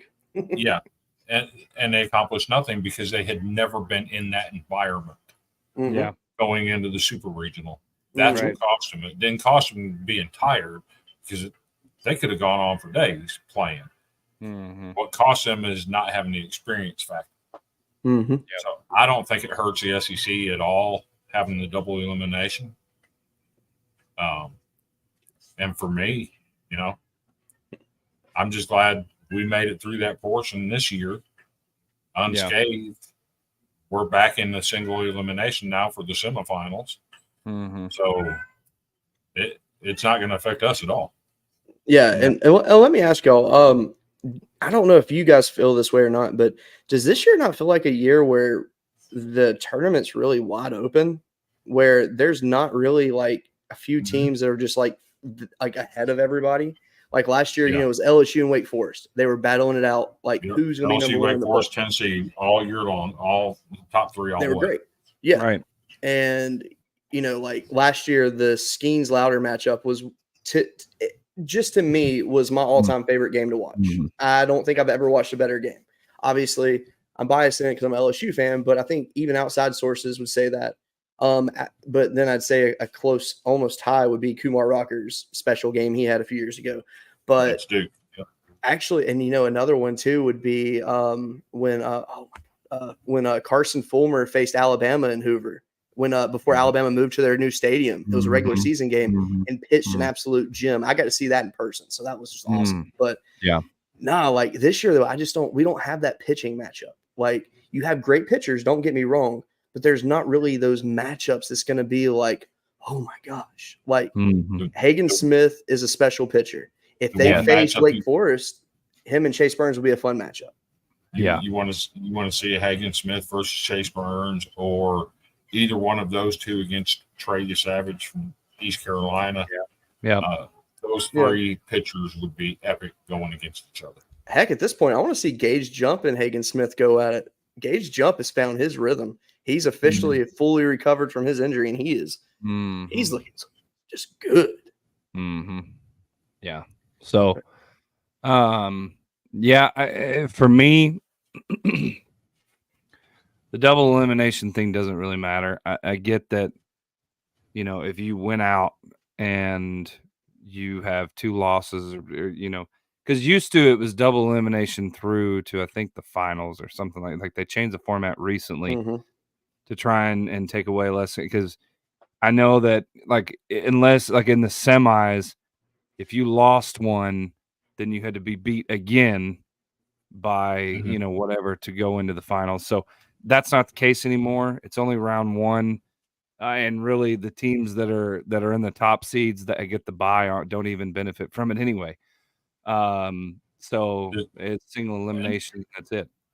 Unless Tennessee pulls through and beats Vanderbilt tomorrow and then wins on Sunday, this will be the first time in several years that a team that did not have a first round bye has won the SEC tournament.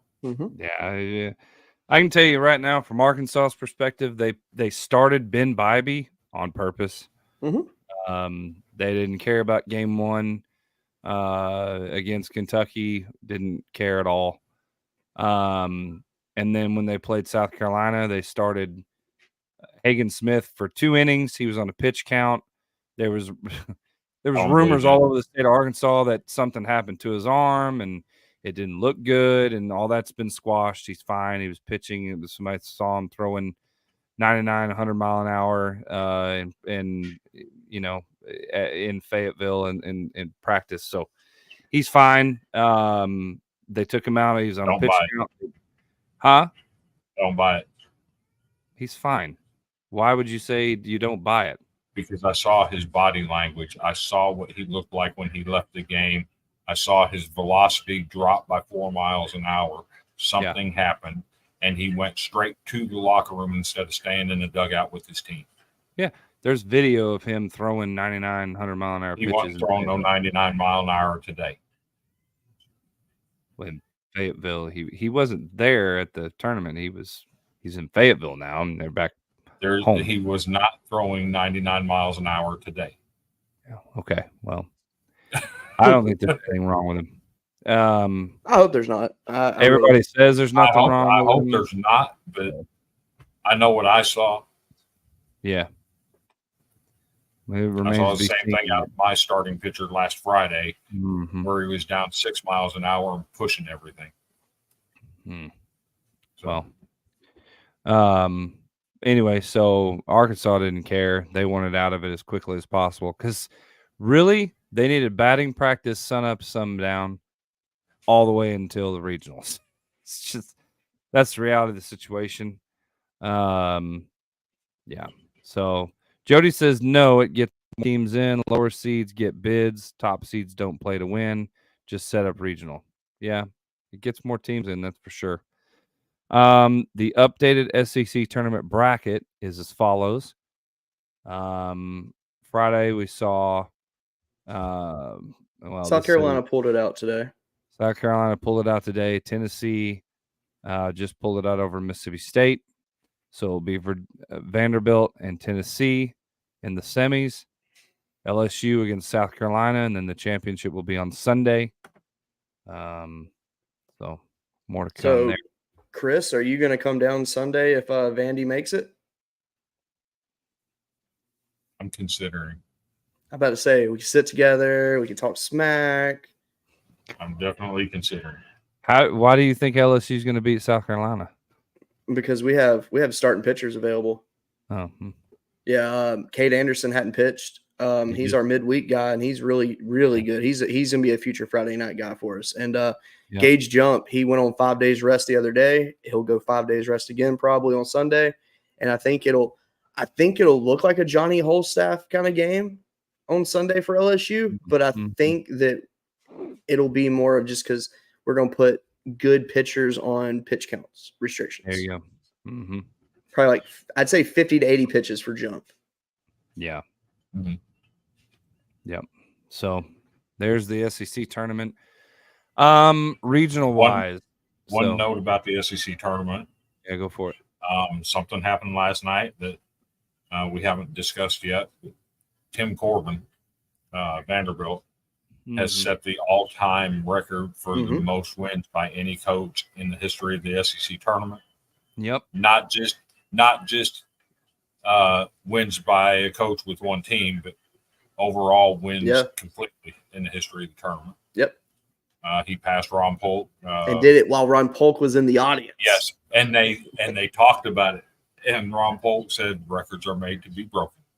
I like Ron Polk though. He's cool guy. Yeah. So Cody, before we move on, you actually went to the tournament. Did. And you had some special things that happened. Tell everyone about that. Yeah, man. So I took my son, he's 2. And so last year unfortunately, it was the first year I had to ever miss a tournament was last year because I was getting ready to go. I was literally watching a Vanderbilt game, and then my wife walked out of the room and said, "Hey, my water broke." And while I was very happy, like, hey, I'm about to have my 3rd kid, I was very sad because I had to not get to go to the tournament. But it's all good. Watch tournament in the hospital. But anyway, so my son, he got to go to the tournament the year before, but he was like 6 months old. So he obviously he doesn't remember that, and he never will. But I asked him, I said, "Hey, buddy, do you want to go watch the baseball games with me?" And he was like, "Yeah, I want to go. Yeah, I want to go." And he wouldn't quit talking about it. And I was like, "Okay, cool. This is going to be fun." And he's watched a lot of games with me this year, so it's been very fun. And yesterday he was basically like, come on, Dad, let's go. And so we went, and we get there, and we find us a parking spot, get out of the car, walking over towards the Finley Center, which is like a big gymnasium that they built at the Hoover Met that has like tons of like arcades in there, blow up machines for kids to play, big screens, vendors, all that good stuff. And as I'm walking over, the first person I see in the entire parking lot was Jim Cross. I was like, "You've got to be kidding me. What are the odds of that?" So I get to meet him. He's the host of In Off the Bench, super nice guy. Great to meet him finally. So we get down, we start walking around at the bottom, and I just wanted to walk to the front and go ahead and buy my ticket. And we walked to the other side where LSU was going to be pulling up, and I wasn't sure or not if they were already there or not yet. So we just turned around and walked back. And let me tell you, when you got a little 2-year-old that's like not the tallest in the world, and so he's a super slow walker, so you put him on your shoulders, you're going to be sore and you're going to be tired after that. So we walk all the way back to the Finley Center. We go inside, and I'll let him play a little bit. And we get us some lemonades while we're in there. And then we wait in line. And that kid was miserable waiting 45 minutes to get into the stadium. And I in my head, I was dog cussing Texas A&M for messing up yesterday. I was so mad about it. But so we get into the stadium, and they scan our tickets. So we walk down. It's a concrete path that you walk down, and it's over in right field where you come in at. And right there is where ESPN set up to do all their stuff. Well, we're walking in. I look, and I see there was Christian Moore and Tony Vitello were up there interviewing after their game. And I was like, I think I'm going to just stand here for a minute. So I started talking to the people that work for Tennessee, super nice. And I was like, yeah, I'm going to get my son a picture with him. And they were like, "You like Tennessee?" I was like, "Man," I said, "Look, LSU fan, die hard, but I love baseball. And this is not for me. This is for my son, and I'm having a good time." So coach comes down first. I see him. I was like, hey, can my son get a picture with you? It's like his first real game. He's super excited to be here. And my son's very shy. and my son was just super like a social butterfly. And so I got a picture with Tony, and then Christian walks down, and Christian was more than happy to take a picture with him. And I told Christian he got screwed over in the SEC Player of the Year for because he was a third ever Triple Crown winner in the SEC and doesn't get Player of the Year. That's the stupidest thing I've ever heard.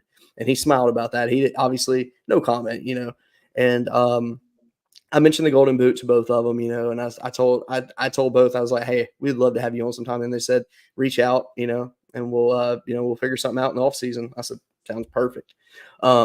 So met them. It was an awesome experience. And so we just start walking in the stadium. And when I bought my ticket, I asked him, I said, is our kid 2-year-olds free for reserved seating? They said, oh, there's no reserved seating this year. I was like, okay, cool. So we go down, we sit right next to the field. We're third row. I could have sat front row and put my feet on the dugout, but I was like, nah, I want to sit third row where I'm a little bit higher. And then I start seeing players come out and all that. So I start talking to a few LSU players. And unfortunately, I wasn't able to get the LSU player on tonight that I was wanting. Schedule just did not work out. They were very, very busy today. They were hitting the batting cages. They were going to Fleming Steakhouse, getting them some steaks, which let me just say, LSU players know how to order a steak. When I see their orders and it's all medium rare, I'm like, let's go. That's my boys right there. I love that. But so I was sitting down, and I saw a video last night when I got home that it was Tommy Tanks was being followed around by SEC Network, and I'm all in the video because I'm literally right behind the dugout. And I'm like, hey, look at me. I'm on TV. And it was just a fun experience with him because he was having the best of times. Like when they were hitting home runs, he was going crazy. So the first home run hit of the game, I literally threw my son straight up in the air, and he had no idea what was going on. And for some reason, like a bug or something flew in my throat, and I started having a coughing attack. And I was like, oh no. So I told my dad, him and my brother showed up. So I told him, hey, watch Lincoln. I'm going to walk up here. I'll be right back. I walk up the stairs, and that's right when Nate Ackenhausen came in with the bases loaded, and I hear ding. And I said some profanity. I'm not going to say it on here what I said. And I knew it was a home run before I turned around. And sure enough, it was a grand slam. So it gave him the lead. And I walked back down, and my dad's like, man, I think they're screwed. And we were all happy, and next thing LSU came back, bounced back, ended up being one of the wildest, craziest games. But man, it was cool. Tommy Tanks had one that he was a good shot, but he just didn't get all of it. He was just barely off. And he came back to the dugout and definitely dropped a loud F-bomb. And me and my brother were sitting there, and we just busted out laughing because it was right by us. And but man, it was a fun experience. My son had the greatest time. Like when we got out, like my son literally said to me, he's like, I had so much fun today. Go Tigers. I was like, this kid. I was like, all right. I was like a 2-year-old saying these things. And you were worried he was going to be a Tennessee fan. Hey, at the end of the day, if my son wants to be a Tennessee fan, I will fully endorse it after how we were treated last night by him. That was just such a cool experience. Awesome. So another thing too, the Tennessee buses, they're pulled up in front of the stadium, and my son, I told him, I said, hey, buddy, go over there. Let's get your picture. And I thought he was going to stand, in front of it. No, he goes over and tries to touch it because he loves buses and trucks and everything like that. And the Hoover Police Department walks up to him, and one of the cops is like, hey, buddy, you want to take a picture? My son just darts. So my son technically ran from the police last night. So you mentioned that with the Tennessee coaches and players. Yeah. So a couple of weeks ago, I had the opportunity to go to a tailgate for Vanderbilt, Tennessee baseball. Mm-hmm. And we were on top of the parking garage that overlooks Hawkins Field. Mm-hmm. And the Door Report, which is all the Vanderbilt guys, we had our little tailgate set up. Right beside us is a Tennessee tailgate. And it was the funnest time.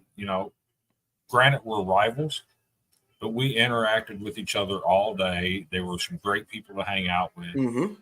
Had a great time, and we'd score a run, we'd chirp at them. They'd score, they'd chirp at us. It was just a good old fashioned good time. Nobody hated each other. If you've never been in that kind of environment, I highly encourage you to take part and go check it out. College baseball is far underrated. Yeah. So here's the thing: the Agreed. fans you see online that talk smack versus what you see when you actually go to the game is two totally different things. Everybody is nothing but look. I hate the University of Florida. I would spit on every person there if I could, but their fans are super classy when they're in Hoover. Like everybody's just nice, and it's fun to be around. Like it's so cool that like obviously I would never do this, but I would have felt safe letting my son just run wild and do whatever he wanted because I just know those people are just such good people there. I mean, it's a fun environment. Stadium was packed. And so an update for you guys that you would probably like to hear. I should have taken a picture of it, but I didn't. So, the contract ends in Hoover next year and it'll be up for renewal. Right. A lot of people are thinking, oh, they're going to shop it around. No, they're not. And I'll tell you why. They are doing huge renovations on the stadium. So right field where the bullpen is, right next to it, between that and the scoreboard, they're putting this big pavilion out there where you can sit now. So they're gonna have fans, where you can actually catch home runs finally. Oh wow! That is the one thing I've hated about Hoover is that there's no bleachers behind the home run or the outfield fence or whatever.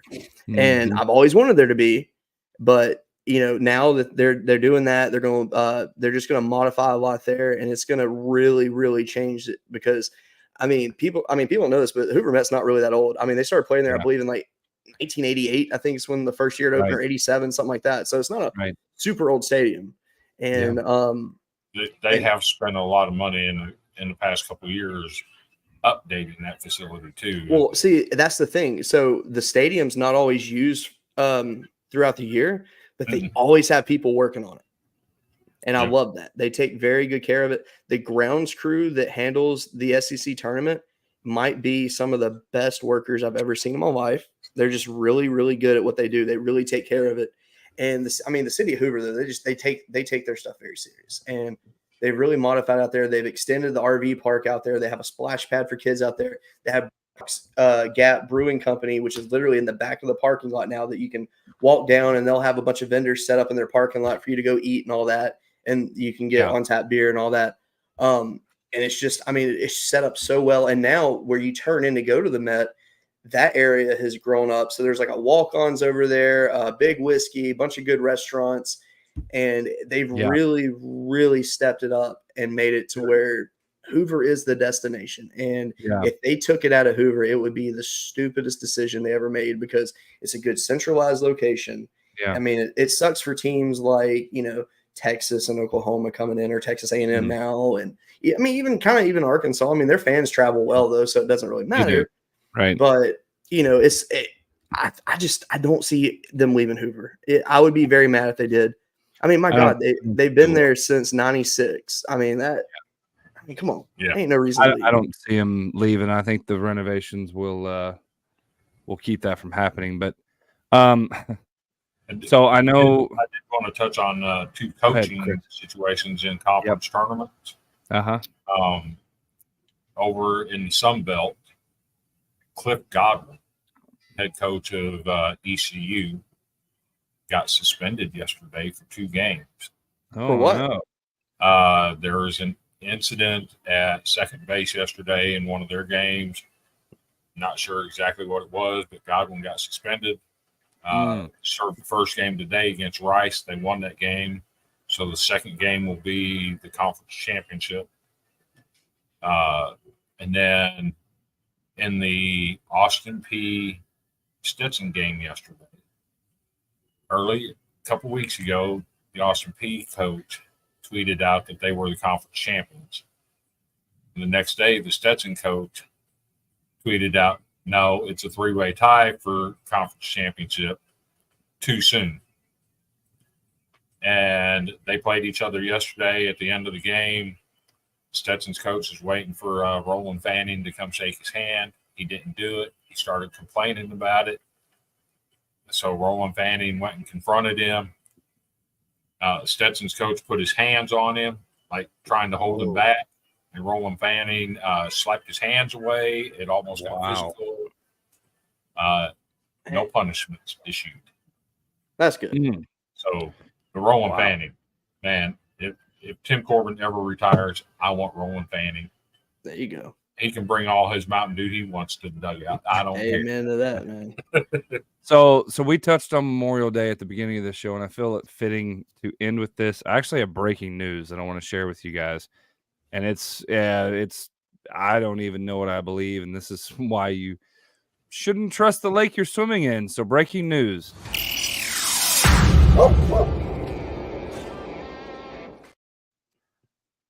An actual live alligator was found today in the Lake of the Ozarks. It happened. Really? Yes. Yes, it did. Somebody reported it. There is now reports saying that an alligator that was in a containment in Kansas City is missing.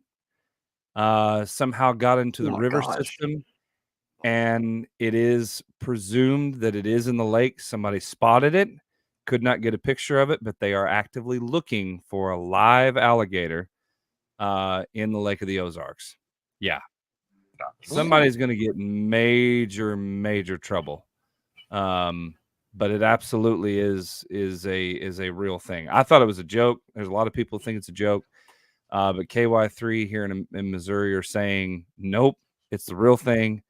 There is a alligator that is missing out of containment and has shown that it has escaped into the river, and thus it is very 100% plausible that it is in the lake.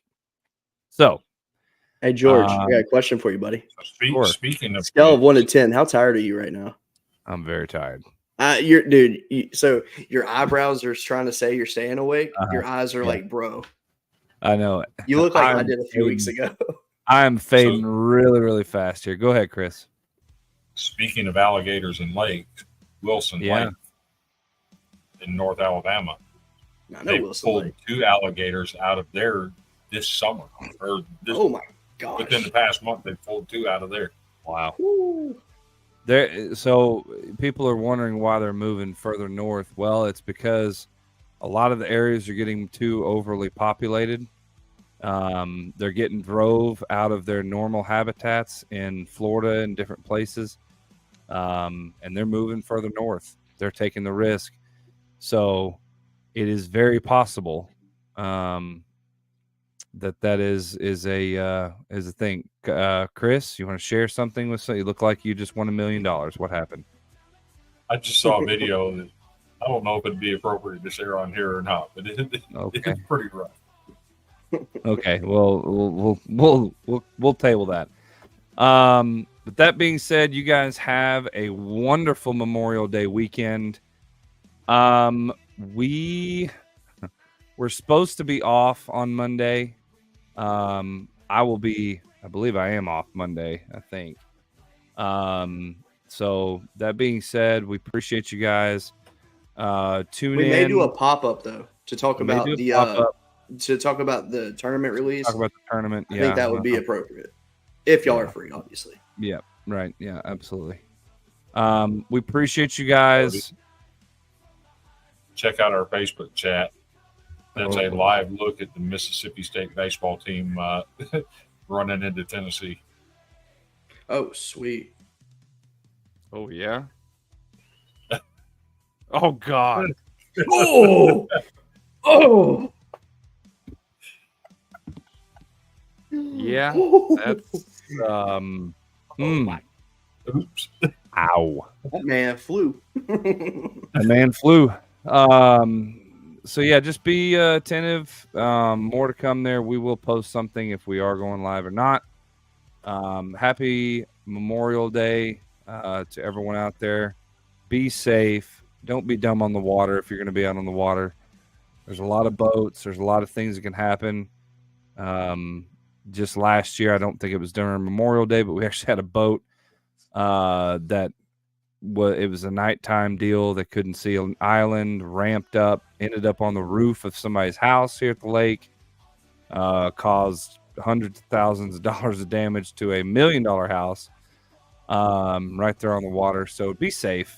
Don't be dumb. Don't be doing things you shouldn't be where you're on a boat. So appreciate you guys. And we will see you next time. If we don't see you Monday at 8:30 Central, 9:30 Eastern, tune in Friday, 8:30 Central, 9:30 Eastern, right here on the Dogs Media Network. That being said, stay golden. We will see you next time. Get ready for the ride. We're the kings of the sports world. We won't be denied. From the highs to the lows, we got you covered.